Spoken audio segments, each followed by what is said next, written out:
Week 6 of the fantasy football season. He has the top 36 running backs I'm ranking this week. Number 1, Christian McCaffrey of the San Francisco 49ers. McCaffrey, health was always the only concern with him.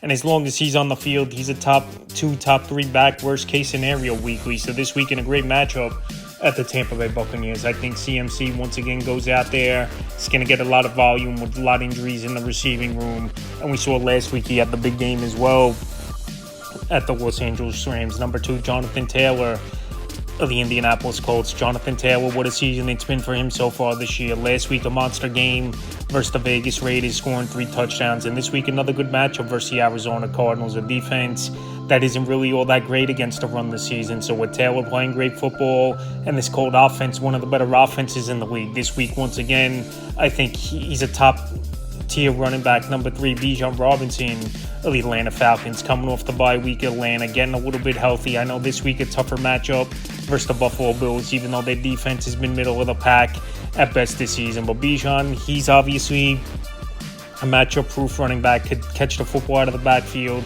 big workload in between the tackles. And this week, where they're most likely chasing points versus Buffalo, I still think he goes out there and has a big game. Number 4, Saquon Barkley of the Philadelphia Eagles. Thursday Night Football versus his former team, Saquon Barkley. And I expect him to go out there, have a monster game as Saquon Barkley. I know this season the numbers have been decent, but nothing compared to last season, where he obviously rushed for 2,000 yards and was the best player in fantasy football. But this week at his former team, I think Saquon goes out there and has a monster performance. Number 5, Josh Jacobs of the Green Bay Packers. Jacobs had a big game before the bye week in week 4, ran all over that Dallas Cowboy defense. I know it was the Dallas defense, one of the worst in the league, but this week, a great matchup versus a defense just as bad or worse as the Cowboys in the Cincinnati Bengals. So Green Bay back at home after that tie and after the bye. I think that he goes out there once again. Jacobs, he gets a big workload, has a big game. Number 6, James Cook of the Buffalo Bills. James Cook, he's been a solid running back once again this season, picking up where he left off last year, scoring touchdowns, catching the football out of the backfield. Obviously, no one is a threat to his job, signing the extension as well in training camp. And last week, it was a down game versus the Patriots, but I believe this week they come out Buffalo, putting a lot of points on the board, and it's a good matchup on the fast track in Atlanta. Number 7, Jahmyr Gibbs of the Detroit Lions. Gibbs, it's been a solid season for him. Numbers a little bit down from last season for Jahmyr Gibbs, but obviously getting more opportunities as well, where he's got more percent of the touches in the backfield than Montgomery, where the last couple seasons it was more Montgomery being the man over there in Detroit and Gibbs coming in. But either way, both these guys are getting touches, they're making plays, but Gibbs more upside, a better running back, but just this week a little lower on him with a tougher matchup at the Chiefs. Number 8, Devon Achane of the Miami Dolphins. Achane, weekly 15-plus fantasy points in PPR leagues every week this season. So this week a decent matchup. This week a middle-of-the-pack matchup. Los Angeles Chargers coming in. But we saw last week Bill Krosky-Merritt go out there in Los Angeles and have a big game on the ground versus defense. So Achane, dual threat out of the backfield. He could do it all, obviously, and now with Tyreek Hill, even going to be more involved in the passing game like we saw last week in the first game without Hill. And once again, Achane, like I said, 15-plus fantasy points he's done every week so far this season. Number 9, Ashton Jeanty of the Las Vegas Raiders. So the last couple weeks, Jeanty's gone out there and he's putting up numbers now for this Vegas Raider team. Last week, they got blown out 40-6, but it was good to see him do a lot in the receiving game. 5 catches, 42 yards, and he added a decent amount on the ground. And then we saw the week prior in week 4, he had 3 touchdowns in that game. So Jeanty's getting comfortable, and this week with a good matchup versus Tennessee Titans, I think he has another good game. Number 10, Javonte Williams of the Dallas Cowboys. Javonte Williams, what a surprise and what a signing it's been for this Cowboy team in the offseason. Only getting him on a 1-year deal for $3 million, and he's been one of the better running backs in all pro football and obviously fantasy football. So this week, a great matchup at Carolina. Jaden Blue, he was activated last game. He's not going to be a threat to Javonte Williams' work or Miles Sanders, who we saw get some work early in the season, but now he was out with injury. And this week at Carolina, I expect more of the same here from Javonte Williams. Number 11, Kyren Williams of the Los Angeles Rams. Kyren Williams, he had a big game last week, scored 2 touchdowns, had over 30 fantasy points in PPR leagues. The only thing, fumbling obviously at the 1-yard line in the fourth quarter, which was a big thing, Kyren Williams. So if you take that out, he had a great game, no doubt about it. And this week, a great matchup at the Baltimore Ravens. I give up top 5 fantasy points to running backs on the season. Number 12, Derrick Henry of the Baltimore Ravens, staying in the same game. So Derrick Henry, it's been a struggle, obviously, and now with Lamar Jackson not in the lineup, most likely once again this week here, Derrick Henry could struggle at times. But I think in this game, to keep that high-powered Ram offense off the field and Puka Nacua, Adams, and Stafford leading the way with Kyren as well in the backfield, I think they got to run the football a whole lot. And Cooper Rush, he's not a bad quarterback. We've seen him fill in over the last couple of years on and off for Prescott, and he's actually won some games, and he could go out there and make plays. I think this week, they run the football a little bit more. They try to make the game not go out of hand like it did last week versus the Texans. And Henry, I think, could bounce back. 13, Breece Hall with the New York Jets. Breece Hall, it's been a solid season for Breece Hall. This New York Jet team, obviously the worst team in the league, 0-5 on the season. But Hall's still getting his touches, still catching the football out of the backfield. I know they mixed in Isaiah Davis at times now with obviously Brown Allen hurt. But this week versus Denver, Breece Hall, I think, have a decent game. Even versus a good defense, Denver hasn't been great against the run this season. 14, Quinshon Judkins of the Cleveland Browns. Judkins last week, it was a big coming out party for him in the overseas bowl game in a tough loss at the end of that one versus a good defense of the Minnesota Vikings. So this week, once again, a tough matchup at the Pittsburgh Steelers, one of the better defenses in the league. But Judkins, he has no competition. Right away, he signed that rookie contract, and week 2 on now, he's been in the lineup for this Cleveland Brown team. And Ford, he hasn't had touches really, or Dylan Sampson. So on workload, and just it takes one big run from this impressive running back. I think he's a great option this week, even in a tough matchup. 15, Rico Dowdle of the Carolina Panthers. So Dowdle, it's looking like he might start again with Chuba Hubbard. They said he wasn't going to go on IR reports last week, but it does sound like a multiple-week calf injury for Chuba Hubbard. And Rico Dowdle, they're going to ride the hot hand now. 206 yards on the ground last week in that matchup versus the Miami Dolphins. And also this week versus former team, you know, the juices are flowing for Dowdle, and he wants to stick it to the Dallas Cowboys, and even saying the Cowboys got to watch out coming into the week. So Dowdle did rush 1,000 yards for the Cowboys last season. We know this defense can't stop anyone, and the way it's sounding, Hubbard's going to be out once again, and Dowdle will get the start. 16, Rachaad White of the Tampa Bay Buccaneers. So Bucky Irvin, it looks like he's going to be out a week or two more for this Tampa Bay Buc team, dealing with a knee, obviously, in the shoulder injury. And Rachaad White last week had a nice game. 14 carries, 41 yards, 2 touchdowns, and he added 4 catches, 30 yards. And that's the thing with White. He's a good receiving back out of the backfield. This week could be a high-scoring game with San Francisco coming to town in Tampa Bay. And like I said, White, he's a better receiver than a runner in between the tackles. And I thought Sean Tucker would get some work, but he didn't really get much touches at all. So he's the bell cow, looks like, is Rachaad White. 17, Travis Etienne of the Jacksonville Jaguars. Etienne last week, he was bottled up. It was a tough matchup versus a good Kansas City run defense. And this week, it's a good matchup versus Seattle Seahawks coming to town. Seattle, they've had trouble stopping teams of late. We saw last week they gave up 38 points to the Tampa Bay Buccaneers. And for the most part this season, Travis Etienne's been one of the better backs in fantasy football. And Bashal Tutin really hasn't done much as a backup where it's been Etienne's backfield. 18, Bill Krosky-Merritt, Washington Commanders. So last week, a monster game it was for Krosky-Merritt.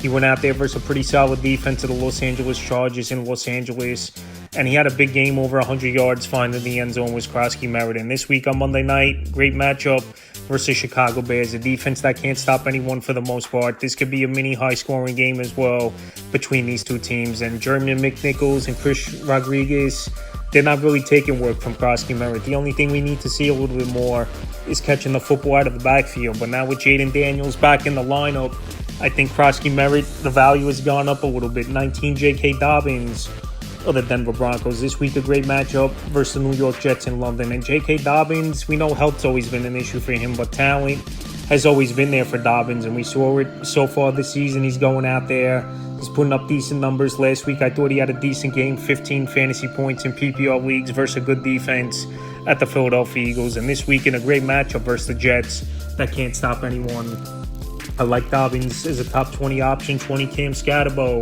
of the New York Giants. Tyrone Tracy possibly could return in this game. I know it's a tough matchup versus the Philadelphia Eagles, but Thursday Night Football, a lot of scoring usually happens. And the thing with Scatterbo, he's a dual threat as well. This guy could catch the football out of the backfield and make things happen. And also, obviously, when Malik Neighbors out for the season and Jackson Dart only starting his third career game, a lot of checkdowns I think we could see in this one. And you got to try to keep that Eagle offense off the field. So Scatterbo, the volume is going to be there regardless if Tracy plays or not. 21, Kenneth Walker of the Seattle Seahawks. So Walker and Charbonnet in a split, obviously, in the backfield over there. Walker obviously has a little leg up on Charbonnet where he could catch the football out of the backfield and doing in between the tackle work. But the only thing goal line vulturing, obviously, Zach Charbonnet is doing where he's the more physical and bigger back in between the tackles. But this week at Jacksonville, pretty good matchup. I thought Isaiah Pacheco and Hunt looked decent versus defense last week.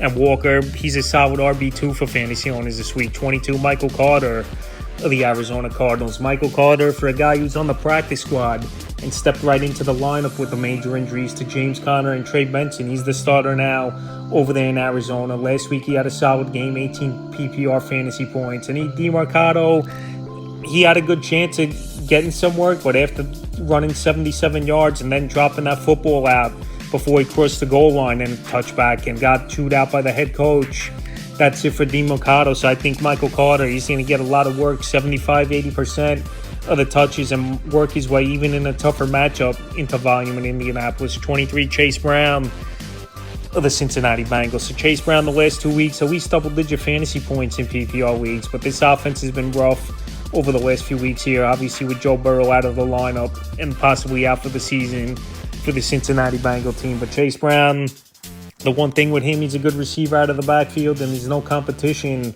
of anyone taking touches over there like Samaje Perine. He's not going to take a lot of work, but just with a tough matchup and a low ceiling at Green Bay, he's a fringe RB2 for owners. 24, Alvin Kamara of the New Orleans Saints. And Kamara, wouldn't be surprising if he's traded sooner than later from the Saint team. We know they're going nowhere this season, 1-4. We know they got Kendre Miller, who they're starting to split carries as well as Kamara and Miller. And this week in a matchup versus New England, where I think it's going to be a grinded out type of ball game, but we know Kamara is still one of the better receiving backs out of the backfield, even almost at the back end of his career. I think this week he could be a decent RB2 for owners. 25, David Montgomery of the Detroit Lions. So David Montgomery this season, when he's had great matchups on paper, he's gone out there and put up some big games, but this week not a great matchup at Kansas City, one of the better run defenses in the league. We saw they bottled up Travis Etienne in last week's ball game was the Chiefs, and we saw they bottled up Derrick Henry as well going back to week 4. So this week the ceiling not that high for David Montgomery.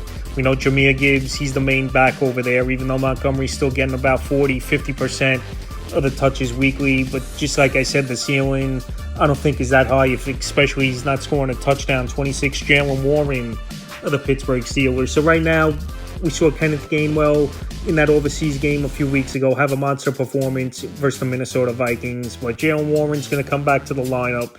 Gainwell, he's never been really a starter in the league, but he's a good backup, and we've seen him vulture touchdowns as well this season from Jaylen Warren. But Warren, he could do it all, catch the football out of the backfield, good in between the tackles, just a little bit better than Gainwell, I believe. And this week in a grinded-out matchup versus Cleveland, I just don't think the ceiling's that high, though. 27, Tony Pollard of the Tennessee Titans. So Tony Pollard, the volume's been there all season long. I know Tajay Spears returned to the lineup last week off injury, and he got some work. But Tony Pollard, in between the tackles, he's still the back. I know I want to see a little bit more catching the football out of the backfield, but this week in a good matchup at the Vegas Raiders, I think Pollard could go out there and have a decent game again. 28, Ramondre Stevenson of the New England Patriots. So Stevenson, even with all the fumble issues, they still counted on him last week, and he had 2 big touchdowns in the second half to pull off the upset victory at the Buffalo Bills. So Stevenson, a good matchup in New Orleans, but another guy, the ceiling to me isn't that high. He's not much of a catch passer out of the backfield. Some weeks he'll have some decent games here and there,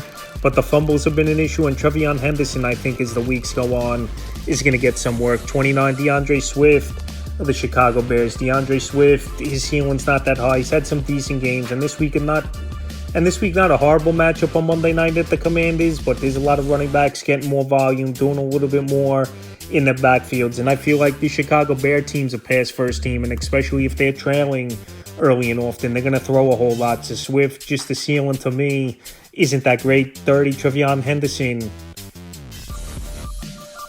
of the New England Patriots. So this week, a good matchup in New Orleans. Antonio Gibson out for the season with a torn ACL, and now it's a 2-man committee instead of a 3-man committee they were running early in the season was this New England Patriot team. And Henderson, we saw the electric plays, obviously, in the preseason.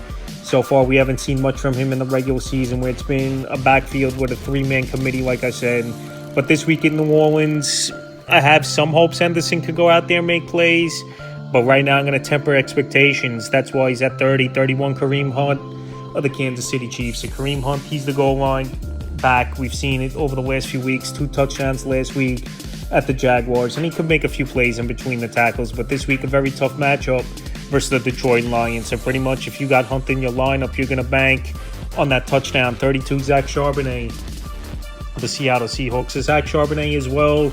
He's a goal line back, but in between the tackles, a physical back. And we even saw last season, some games he had to fill in when Walker was out for injury, and he could handle 25, 30 carries a game if he really needed to. But obviously with Walker there and Sam Darnold in good football this season, and JSN having a big year, this running room over there in Seattle, they're good running backs, no doubt about it, but their ceilings just isn't that high as well. 33, Hassan Haskins of Los Angeles Chargers. So right now it looks like he's going to be the man until Maureen Hampton comes back, where he's on IR with the ankle injury.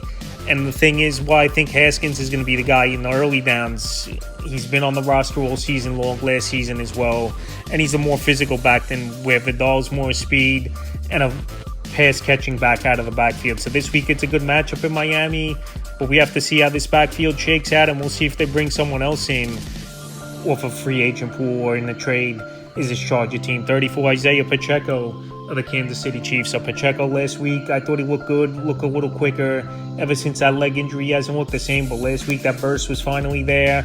And when he touches the football, he's going to look to run a player over and run through these defensive players. But this week in a tough matchup at Detroit, and not a great pass catcher out of the backfield, with Rashard Smith getting some work as well, and Hunt the goal line back. He's a low-end option. 35, Kamini Vidal of the Los Angeles Chargers. So like I said, we'll see who's going to be the leader in this backfield this week, or who has the better game. But Vidal, to me, is more of a third down back and in between the tackles occasionally. And the other thing with Vidal, he was on the practice squad the whole season, even though I know they drafted him last season in this 5th round, was this Los Angeles Charger team. So this week in Miami, we'll see. But Haskins and Vidal, obviously, with 2 waiver wire pickups, in the 36th and final back I'm ranking is Kendre Miller of the New Orleans Saints. And Miller, he obviously has been working in to Kamara's workload. Last week, actually, even out-touched Kamara in the backfield. And this week, it's a middle-of-the-pack matchup versus New England Patriots, even though they shut down James Cook in last week's game. But like I said, Kendre Miller's real value will be if Kamara gets traded, or obviously goes down and he's the next man up. But this week, like I said, he made the list because he's getting touches over the last few weeks. That's the top 36 running backs I'm ranking for week 6 of the fantasy football season.